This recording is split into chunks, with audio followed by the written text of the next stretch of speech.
Modi cabinet के जल्द होने वाले विस्तार की है, जिसे लेकर हर किसी की निगाहें यूपी उत्तराखंड पर लगी हैं। यहां किसे मोदी कैबिनेट में जगह मिलती है, ये देखने वाली बात होगी, लेकिन नाम सामने आने शुरू हो गए हैं। दूसरी बड़ी खबर, ब्लॉक प्रमुख चुनाव को लेकर भाजपा की अहम बैठक के साथ उस पहल की जिसके तहत इस चुनाव में भाजपा सांसदों विधायकों के परिवार को भी टिकट दिया जा सकेगा। और तीसरी बड़ी खबर बाराबंकी एम्बुलेंस फर्जीवाड़ा मामले की है। माफिया मुख्तार अंसारी समेत 7 के खिलाफ चार्जशीट दाखिल करने की। चौथी बड़ी खबर कांवड़ यात्रा को लेकर सीएम योगी के निर्देश की, जिसमें उन्होंने कहा कि पड़ोसी राज्यों से बात कर कोरोना गाइडलाइन का पालन करते हुए यात्रा पूरी कराई जाए। पांचवी बड़ी खबर, चारधाम यात्रा पर हाईकोर्ट की रोक के खिलाफ उत्तराखंड सरकार का सुप्रीम कोर्ट जाना। तो ये 5 महत्वपूर्ण खबरें हैं। इसके अलावा भी कई अहम खबरें हैं जिन पर आपको विस्तार से जानकारी देंगे।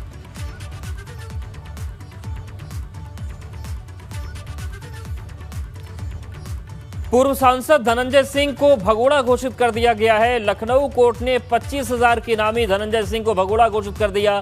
पूर्व ब्लॉक प्रमुख अजीत सिंह की हत्याकांड में आरोपी है धनंजय सिंह। हत्या की साजिश रचने का धनंजय सिंह पर आरोप है। तो ये इस वक्त की बड़ी खबर, पूर्व सांसद धनंजय सिंह को भगोड़ा घोषित किया गया है। विवेक त्रिपाठी हमारे साथ जुड़ गए। विवेक, क्या अपडेट है? जी देखिए, अवधेश, धनंजय सिंह इस समय कई दिनों से जिला पंचायत अध्यक्ष का चुनाव अपनी पत्नी को लड़ा रहा था और जौनपुर में ही है।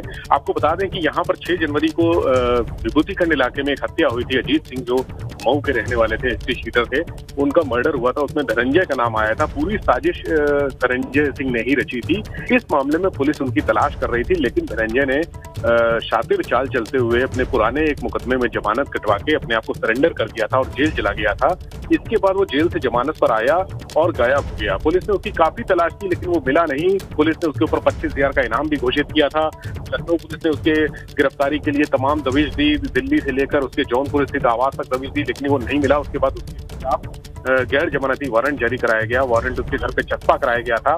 इस बीच धनंजय सिंह ने कोर्ट में एक एप्लीकेशन दी और कहा कि मुझे गिरफ्तारी से रोका जाए, लखनऊ पुलिस को गिरफ्तारी से रोका जाए, और उसने अपने पक्ष में तर्क दिए, जिसका मामला ये था कि कोर्ट ने कहा कि 2 हफ्ते के भीतर पुलिस को मना कर दिया कि गिरफ्तारी न करें और धनंजय से कहा कि 2 हफ्ते के भीतर आप खुद ही सरेंडर करें। हालांकि धनंजय ने सरेंडर नहीं किया। वो कोई एक पुराना आदेश दिखाकर लगातार कोर्ट को गुमराह करता रहा और जब ये बातों की पुष्टि हुई तब आज डीजीएम ने यहाँ पर धनंजय के खिलाफ कुर्की का नोटिस जारी किया है और उसको भगोड़ा घोषित किया है। अब पुलिस आगे की कार्रवाई करेगी। उसकी जो कुर्की की तैयारी है, उसकी एक नोटिस उसके घर पे चस्पा की जाएगी। अगर इसके बाद भी धनंजय हाजिर नहीं होता है पुलिस, बिल्कुल, और देखने वाली बात होगी कि बार बार चकमा देने वाला धनंजय हाजिर होता है या फिर आगे कुर्की की कार्रवाई होगी। शुक्रिया विवेक, आपका जानकारी और अपडेट्स को देने के लिए। और कैबिनेट विस्तार से पहले संभावित मंत्रियों का दिल्ली आना शुरू हो गया। 8 जुलाई को मोदी कैबिनेट का विस्तार संभव है। रामशंकर कठेरिया दिल्ली आ रहे हैं। दलित चेहरों में विनोद सोनकर, रामशंकर कठेरिया शामिल हैं। ब्राह्मण चेहरों में रमापति राम त्रिपाठी, शिव प्रताप शुक्ला शामिल हैं। महाराजगंज से सांसद पंकज चौधरी को जगह मिल सकती है मंत्रिमंडल में। अपना दल से अनुप्रिया पटेल मंत्रिमंडल में शामिल होंगी। तो अब दिल्ली मूवमेंट के बाद चीजें लगभग साफ होती हुई दिख रही हैं, क्योंकि संभावित मंत्री दिल्ली का रुख कर रहे हैं। 8 जुलाई को मोदी कैबिनेट का विस्तार संभव है। दलित चेहरों में विनोद सोनकर और रामशंकर कठेरिया का नाम सामने आ रहा है। ब्राह्मण चेहरों में रमापति राम त्रिपाठी, शिव प्रताप शुक्ला। महाराजगंज से सांसद पंकज चौधरी को भी मिल सकती है मंत्रिमंडल में जगह। अपना दल से अनुप्रिया पटेल भी मंत्रिमंडल में शामिल होगी।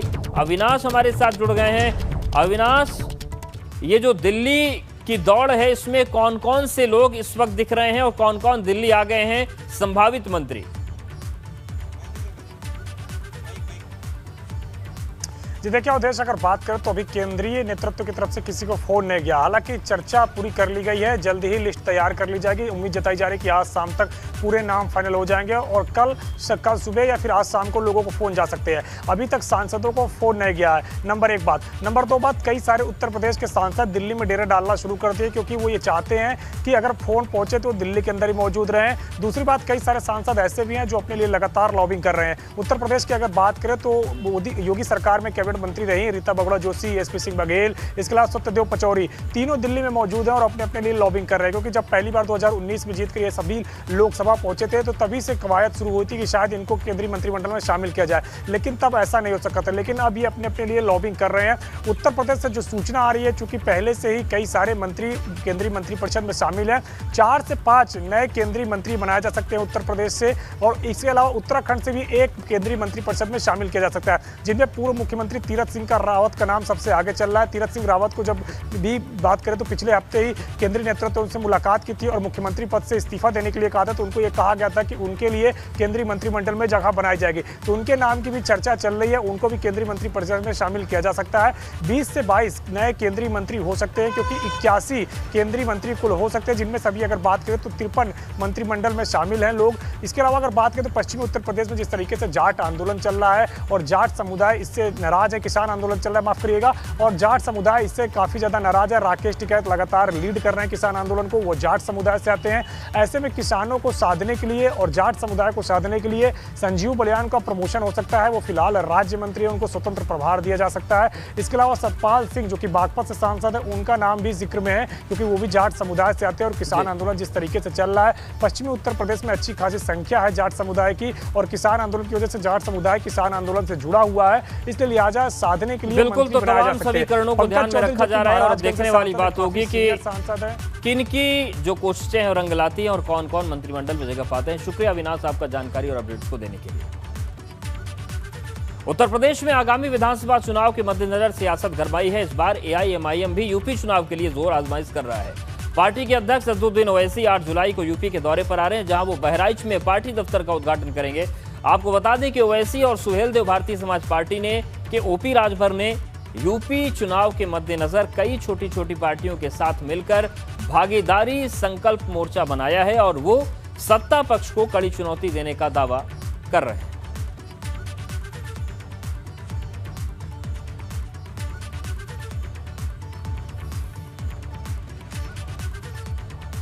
और कैबिनेट विस्तार से पहले संभावित मंत्रियों का दिल्ली आना शुरू हो गया। 8 जुलाई को मोदी कैबिनेट का विस्तार संभव है।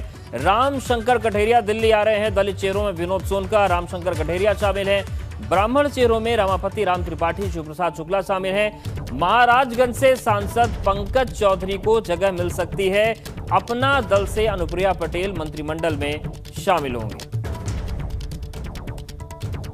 तो 8 जुलाई को कैबिनेट का विस्तार संभव है और इन सब के बीच जो चेहरे हैं वो दिल्ली का रुख कर भी रहे हैं।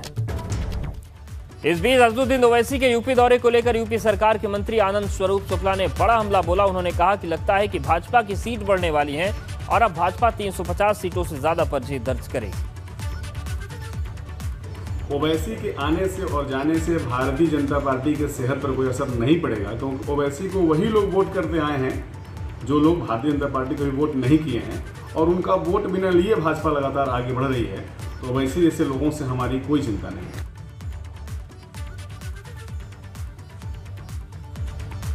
उत्तर प्रदेश के मुख्यमंत्री योगी आदित्यनाथ ने शिक्षक भर्ती मामले में चल रहे हंगामे को गंभीरता से लिया। उन्होंने इस मामले में संज्ञान लेते हुए बेसिक शिक्षा मंत्री सतीश द्विवेदी को बुलाकर इससे जुड़ी जानकारी ली है। साथ ही पूछा है कि आखिर इतना हंगामा क्यों हो रहा है। जब शिक्षक भर्ती पारदर्शी हुई है तो फिर हंगामा क्यों बरपा है। सीएम ने बेसिक शिक्षा मंत्री को साफ निर्देश दिए हैं कि सभी के सामने इससे जुड़े आंकड़े रखें। आपको बता दें कि 69,000 शिक्षक भर्ती को लेकर अभ्यर्थी कई दिनों से धरना प्रदर्शन कर रहे हैं। दरअसल अभ्यर्थियों का आरोप है कि 69,000 शिक्षक भर्ती में आरक्षण घोटाला हुआ है। इनका यह भी कहना है कि भर्ती में 5,844 सीटों पर गड़बड़ी की गई है।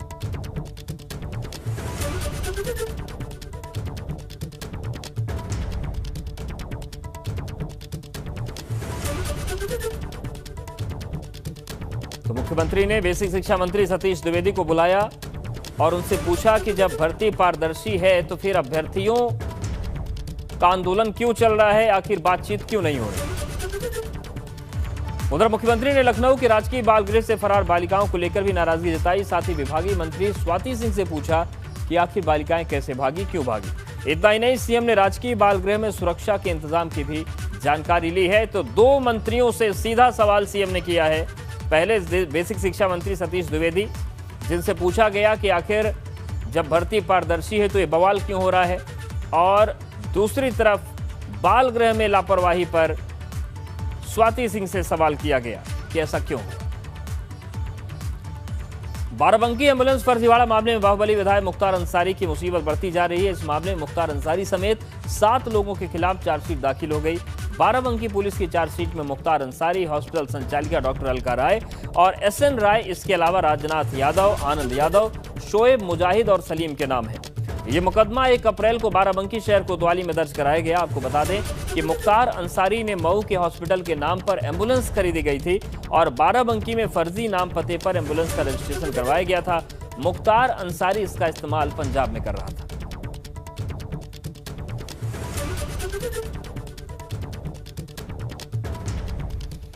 ग्रेटर नोएडा वेस्ट में गौर सिटी सोसाइटी में फर्जी कॉल सेंटर चला रहे 3 युवकों को पुलिस ने गिरफ्तार किया। ये लोग गौर सिटी 2 के एक फ्लैट से फर्जी कॉल सेंटर चला रहे थे। पुलिस ने 65,000 रुपए नगद, 3 लैपटॉप, 3 मोबाइल फोन बरामद किया है। पूछताछ के दौरान गिरफ्तार आरोपियों ने पुलिस को बताया कि अमेरिका समेत कई देशों में रहने वाले लोगों का डेटा हासिल करके उन्हें ये लोग फोन करते थे और बैंक कर्मी, बीमा कर्मचारी बनकर उन्हें अपने जाल में फंसाकर उनसे ठगी कर लेते थे। थाना बिस्तर द्वारा और साइबर सेल द्वारा 3 लोगों को अरेस्ट किया गया है, जो कि साइबर क्रिमिनल्स हैं। सूचना थी पुलिस के पास कि कुछ लोग हैं जो कि बाहर के कंट्रीज़ में, जैसे US, वहाँ पे उनका डेटा वहाँ से मंगाते हैं, जो लीक डेटा होता है मार्केट से, उसको परचेज़ करके उनको कॉलिंग किया करते थे और उनको ये बोलते थे कि आपके कुछ अकाउंट्स में, जैसे अमेज़ॉन वगैरह में पेंडिंग पैसे हैं, उसको आप जमा करा दीजिए, नहीं तो आपका अकाउंट डीएक्टिवेट हो जाएगा। और उसके बाद उनके कंप्यूटर्स का, उनके मोबाइल्स का भी रिमोट एक्सेस लेते थे। उसमें से कुछ एसेट्स इनके द्वारा उसी पैसे से परचेज़ किए गए हैं। इसमें 24 लाख की गाड़ी है और कुछ हाई एंड फ़ोन्स हैं, आईफोन लेटेस्ट है और लैपटॉप्स हैं, और इनकी बाकी भी जो गैंग के मेंबर्स हैं उनकी जानकारी की जा रही है। बांदा से एक ऐसा मामला सामने आया है जहां पर आरोप लग रहा है कि तंत्र मंत्र के चलते 5 साल की मासूम बच्ची की हत्या कर दी गई। बताया जा रहा है कि बच्ची कल दोपहर से लापता थी।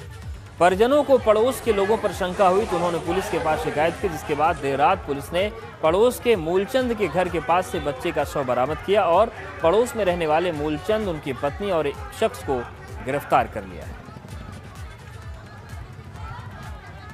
कल 5 जुलाई को थाना कोतवाली नगर के चमरौड़ी मोहल्ले, जो कालू कुआं चौकी क्षेत्र में आता है, वहाँ पर एक 5 वर्षीय लड़की जो है वो अपने घर से गायब हो गई थी। उसके परिजन जो है थाने को सूचना दिए। उस सूचना के आधार पर 363 IPC के तहत अभियोग पंजीकृत करके उसकी तलाश की गई।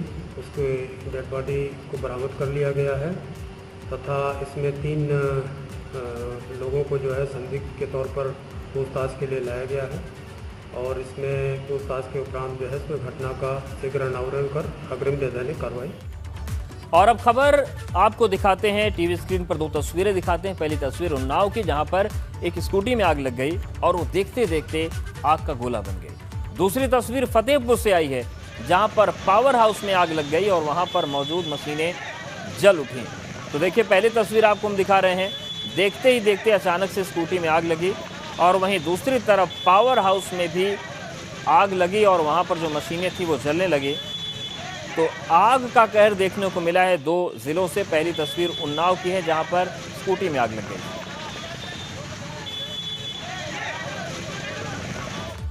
फतेहपुर में बिंदकी पावर हाउस में भीषण आग लग गई, जिससे वहां पर मौजूद तमाम मशीनें जलने लगी। आग की खबर से यहां पर हड़कंप मच गया।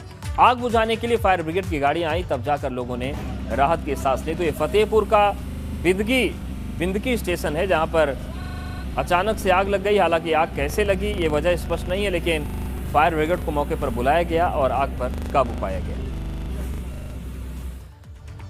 वहीं उन्नाव के गंगाघाट थाना क्षेत्र में राजधानी मार्ग पर एक स्कूटी में आग लगने से हड़कंप मच गया। इलाका भीड़ भाड़ वाला था और वेल्डिंग करते समय स्कूटी में आग से बड़ा हादसा हो सकता था, लेकिन कड़ी मशक्कत के बाद स्थानीय लोगों ने ही आग को बुझा दिया। लेकिन आप देखिए किस कदर ये लपटें उठी थीं और अगर वक्त रहते काबू नहीं पाया जाता तो बड़ा हादसा भी हो सकता था।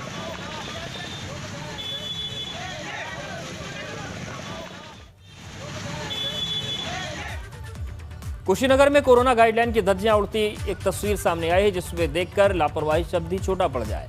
क्या है ये पूरा मामला, इस रिपोर्ट में देखिए।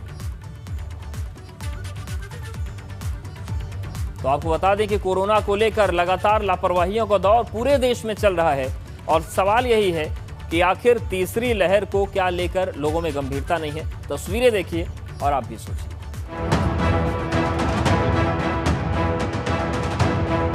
ये नज़ारा देखकर एक बार को लगेगा कि ये कोई मतदान केंद्र है जहां बड़ी संख्या में लोग वोट डालने के लिए जमा हुए, लेकिन हकीकत में ये कोरोना की वैक्सीन लेने के लिए लगी लंबी लंबी कतारें हैं, जहां लापरवाही नहीं जानलेवा लापरवाही बरती जा रही है। डराने वाली ये तस्वीर कुशीनगर से आई है, जहां लोग आए तो हैं कोरोना वैक्सीन लगवाने के लिए, लेकिन वो इतने बेफिक्र हैं कि उसका जिक्र करना जरूरी हो जाता है। दरअसल बिहार की सीमा से सटे ये तरया सुजान प्राथमिक स्वास्थ्य केंद्र है, जहां कोरोना टीकाकरण किया जा रहा है, लेकिन यहां टीका लगवाने आए ज्यादातर लोगों के मुंह पर न तो मास्क है और सोशल डिस्टेंसिंग तो सिरे से नदार है, मानो सभी एक दूसरे पर गिरे जा रहे हैं। और जब इस बारे में इन लोगों से पूछा गया तो कैसी कैसी बहानेबाजी खुद इन्हीं से सुन लीजिए। इतना ये धूप में मुंह जल रहा है तो हम लोग मास्क कैसे लगाएं? गर्मी इतना रहा है, सुबह 7 बजे से यहाँ खड़े हैं, क्या लगाएं मास्क? ऑलरेडी चल रहा है। और तो और टीकाकरण सेंटर पर ड्यूटी करने वाले भी कुछ कम नहीं। किसी के मुंह पर तो मास्क ही नहीं, और जो मास्क लगाए भी हुए हैं वो सावधानी नहीं, जैसे बस औपचारिकता पूरी कर रहे हैं। कोरोना गाइडलाइन को मिसगाइड करती ये तस्वीरें खौफनाक हैं। जरा सोचिए, कोरोना से बचाव के लिए ऐसी बचकानी हरकतें किसी को कैसे और कहां तक बचा सकती हैं। एबीपी गंगा के लिए कुशीनगर से अखिलेश तिवारी की रिपोर्ट। उत्तर प्रदेश में जिला पंचायत अध्यक्ष पद का चुनाव संपन्न होने के बाद अब बारी ब्लॉक प्रमुख चुनाव की है, जिसे लेकर भाजपा तैयारियों में जुट गई है। सीएम योगी भी आज 6 बजे भाजपा दफ्तर पहुंच रहे हैं। वहीं लखनऊ के पार्टी दफ्तर में इस रणनीति को बनाने के लिए महत्वपूर्ण बैठक है। प्रदेश अध्यक्ष स्वतंत्र देव सिंह और महामंत्री संगठन सुनील बंसल के अलावा क्षेत्रीय अध्यक्ष और क्षेत्र प्रभारी भी मौजूद रहेंगे, जिनके साथ ब्लॉक प्रमुख पद के उम्मीदवारों के नाम तय करने पर मंथन जारी है। तो जिला पंचायत के बाद अब ब्लॉक प्रमुख के जो पद हैं उनको जीतने की कवायद तेज हो गई है। तय होना है शाम तक। पहले एक बार क्षेत्रीय अध्यक्ष क्षेत्रीय प्रभारी आ रहे हैं, एक बार बैठकर जिला के बारे में तय करेंगे। अभी तय होना है शाम तक। पहले एक बार क्षेत्रीय अध्यक्ष क्षेत्रीय प्रभारी आ रहे हैं, एक बार बैठकर जिला के बारे में तय करेंगे। और शैलेश हमारे साथ जुड़ गए। शैलेश, बड़ी महत्वपूर्ण बैठक है और मुख्यमंत्री भी शाम को 6 बजे शामिल होंगे, तो क्या ये सारे लोग मिलकर ही लिस्ट फाइनल करेंगे?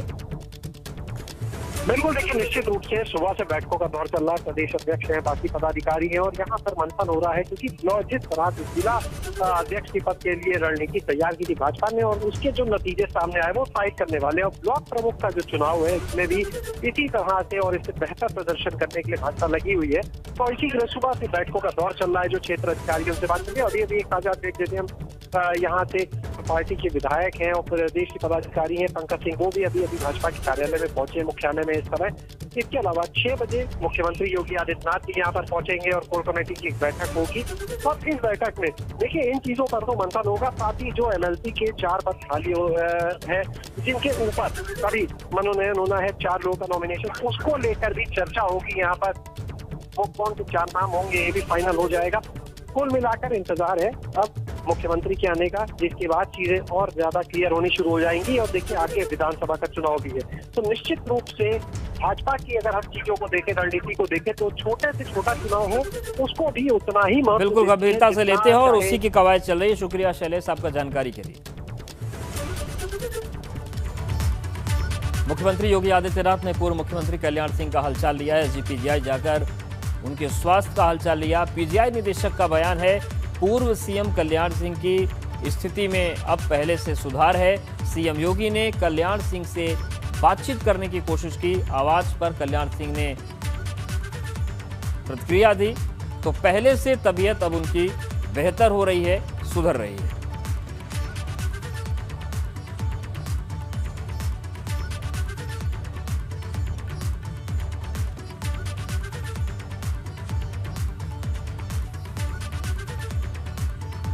वहीं उत्तराखंड के सीएम पुष्कर धामी ने सभी जिलों का प्रभार मंत्रियों को सौंप दिया है, जिसके तहत सतपाल महाराज को रुद्रप्रयाग और चमोली का प्रभारी मंत्री बनाया गया है। रख सिंह रावत को टिहरी, बंशीधर भगत को देहरादून, यशपाल आर्य को नैनीताल, बिशन सिंह चुफाल को अल्मोड़ा, सुबोध उनियाल को पौड़ी, अरविंद पांडे को चंपावत और पिथौरागढ़ का प्रभारी मंत्री बनाया गया है।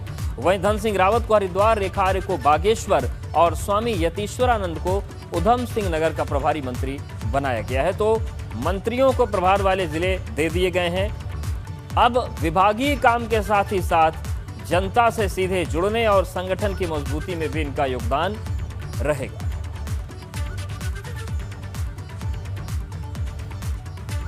तो सुबोध उनियाल को पौड़ी की जिम्मेदारी दी गई है। अरविंद पांडे चंपावत और पिथौरागढ़ का प्रभार संभालेंगे।